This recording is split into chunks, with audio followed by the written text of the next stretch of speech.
Bismillah Rahman Rahim. In the name of Allah, the most gracious, the most merciful.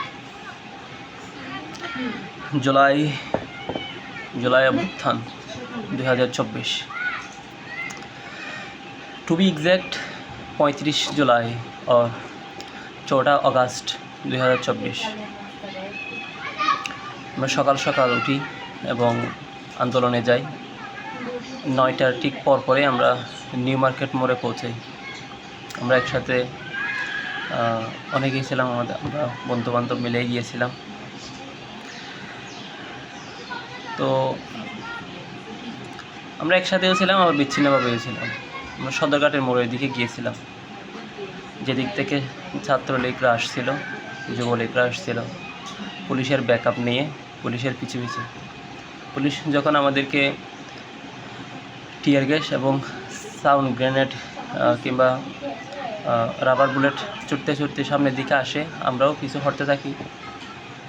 এবং তো এই road এবং এই রোড, এদিক থেকে পুলিশ এসে আমাদেরকে পিছু হটাচ্ছে, আর এদিকে ছাত্রলীগরা আসছে পিএস দিয়ে এসে এদিকে চলে আসছে আস্তে আস্তে।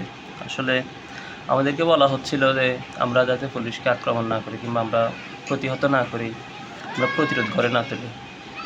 যদি আমরা তখন থেকেই প্রতিরোধ গড়ে তুলতাম তাহলে পুলিশ আমাদেরকে পিছু হটাতে পারতো না, কারণ পুরো রাস্তা জুড়ে সেখানে ইট কংক্রিটের টুকরো রাখা হয়েছিল। আমরাও যেখানে ছিলাম আগে থেকেই যাতে আসলে আমরা প্রতিহত করতে পারি, কিন্তু আমরা সেটা না করে তাদের ইয়াতে আমরা পিছু হটি এবং ওরা আস্তে আস্তে গোল চত্বর পর্যন্ত চলে আসে। গোল চত্বরে তখন বিট হয়ে গেছিলো, সবাই নারী শিক্ষার্থী ছেলে শিক্ষার্থীদের ভরপুর হয়ে গেছিলো। তখনই তারা সেখানে সাউন্ড গ্রেনেড এবং টিয়ার গ্যাস নিক্ষেপ করে সবাই ছত্রভঙ্গ হয়ে যায়। তবুও কিন্তু আমরা লড়েছিলাম। সেখানে পুলিশের মুখোমুখি আমরা অনেকক্ষণ ধরে যুদ্ধ করেছিলাম, ডু অর ডাইয়ের মতো। আজকের এই দিনে মানে আমাদেরকে তো হার মানতে পারি না, তাই আমরা আমাদের সর্বোচ্চটুকু দিয়ে চেষ্টা করেছিলাম। তো সন্ত্রাসী ছাত্রলীগদের একদম সরাসরি ওরা ফায়ার করে, যার কারণে আমরা পিছু হটি এবং আমাদের দলটা আমরা গিয়েছিলাম হচ্ছে নূপুর মার্কেটের দিকে। তো নূপুর মার্কেট দিয়ে উঠে আমরা প্রায় 5তলা 6তলায় যাই। তারা সেখানে যাওয়ার জন্য পর্যন্ত আমাদেরকে হুমকি দেয়, তাই আমরা উপর থেকেই প্রতিরোধ গড়ে তুলেছিলাম প্রায় 2 ঘন্টা ধরে। সেখান থেকেই আমরা বলতে সেখানে আমি ফ্রন্ট লাইনে ছিলাম, আরও কয়েকজন ছিল, এবং আমার ভূমিকাটা আমি মনে করি এবং আশপাশে যারা প্রত্যক্ষ করেছে সবাই মনে রাখার মতো। আমাকে না চিনতে পারে, কিন্তু যে ছেলেটা সেখান থেকে প্রতিরোধ গড়ে তুলছিল সেই ছেলেটা তাদের মনে আছে আমি মনে করি। এবং সেখানেই যেহেতু আমরা নিরাপদ বোধ না করতে শুরু করি, তখন আমি সহ আরও 2-1 জন মিলে 5তলা থেকে 6তলায় উঠি। সেটা ছিল জলসা মার্কেট। নূপুর মার্কেটের ছাদের উপরে উঠে আমরা জলসা মার্কেটে গিয়েছি, ছাদ দিয়ে ঢুকে। সেখানে গিয়ে প্রায় 4 ঘন্টা ধরে অবরুদ্ধ ছিলাম। এবং তখন তো সন্ত্রাসী লীগেরা, পুলিশ লীগ, ছাত্রলীগ, আওয়ামী লীগ সবাই জড়ো হয় এবং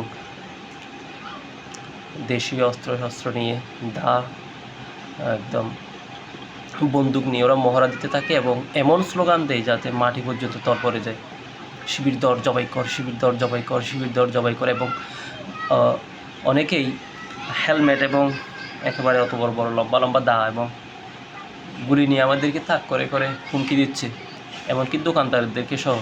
ওদেরকে তোরা আশ্রয় দিয়েছিস, তোদেরকে দেখে নিবি। তো এই আতঙ্কের মধ্যে প্রায় 4 ঘন্টা আমরা ছিলাম এবং অবশেষে সেনাবাহিনী এসে তাদেরকে বিতাড়িত করে এবং আমরা সবাই আবার নেমে পড়ি এবং একটা খুবই উৎসবমুখর পরিবেশের সৃষ্টি হয়। এমনকি তারা সেনাবাহিনীর উপস্থিতিতে পর্যন্ত 3বার টিয়ার গ্যাস নিক্ষেপ করে।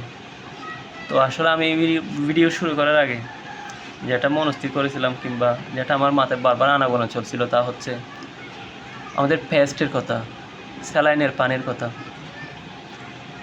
যেগুলো আমরা নিয়ে যেতাম টিয়ার গ্যাস থেকে বাঁচার জন্য। এবং আমার এখনও মনে পড়ে নিউ মার্কেট চত্বরের উত্তর দিকে যে গাছের সারিটা আছে মাঝখানে রোড ডিভাইডার, সেদিকে আমি ছিলাম এবং আমার এদিক থেকে শাঁ করে একটা বুলেট চলে যায়। মানে আমি এটা সেন্স করতে পারি, আমার এখনও মানে শব্দটা বাল শাঁ করে দিকে আমার বাতাস পর্যন্ত লেগেছিল। Very fortunately I am alive still. And আমরা তো যুদ্ধ করেছিলাম, আন্দোলন করেছিলাম দেশের স্বার্থে এবং ওই স্লোগানে ঐক্যবদ্ধ হয়ে যে খুনি হাসিনার পতনে ভয় করি না মরণে। ওকে, আর যে 9টার কথা বলছিলাম আমরা আন্দোলনে গিয়েছিলাম, সেই সকাল 9টায় দেখি আমার মেজো ভাই আমার বিকাশ 2000 টাকা দিয়ে দেয়। এবং এর আগের দিনই আমি বাড়ি থেকে এসেছিলাম 3 তারিখ, 26 তারিখের দিকে চলে গিয়েছিলাম যখন কারফিউ চলছিল। তো আমি একা ছিলাম বাসায় কয়েকদিন থাকার পর, আমার বন্ধুবান্ধব যখন কেউ নাই রুমে, তখন আমি বাড়ির দিকে পাড়ি দিই এবং এরপরে আবার আসি। তো 3 তারিখটি এসেছিলাম, এসে আমি আন্দোলনে যোগ দিয়েছিলাম এবং আন্দোলনের জন্যই তো এসেছিলাম। 3 তারিখে আন্দোলনে যোগ দেওয়ার পর আন্দোলন করেই বাসায় এসেছিলাম এবং আমার ফ্যামিলি থেকে সাপোর্ট দ্যাট ওয়াজ আনকম্পেয়ারেবল। আমার মা নিজেই আন্দোলনে আসতে চাইতেন, আমার বোন পর্যন্ত আন্দোলনে আসতে চাইতেন, আমার সাইড ভাই আমাকে বাধা দেন নাই, কিন্তু নিরাপদে থাকতে বলছেন। মিজান ভাই টাকা পর্যন্ত পাঠাচ্ছেন বিদেশ থেকে এবং বলছে তোকে দেশের জন্য উৎসর্গ করে দিয়েছে। তো those all were very inspiring and very encouraging. এনকারেজটা আমি পেয়েছিলাম এবং একই সাথে অনেক ফুটেজ এবং অনেক মুভমেন্ট যেগুলো আমাকে আন্দোলন দিয়েছিল আন্দোলন চলাকালীন সময়ে, পারিবারিকভাবে সাপোর্ট ছাড়াও। That's my journey in the July uprising 2024. আরও অনেক কিছু মেনশন করা বাকি। And at the same time I'm very very grateful to my friends, those who were beside me and those who encouraged me to take part in the July uprising. Thank you very much and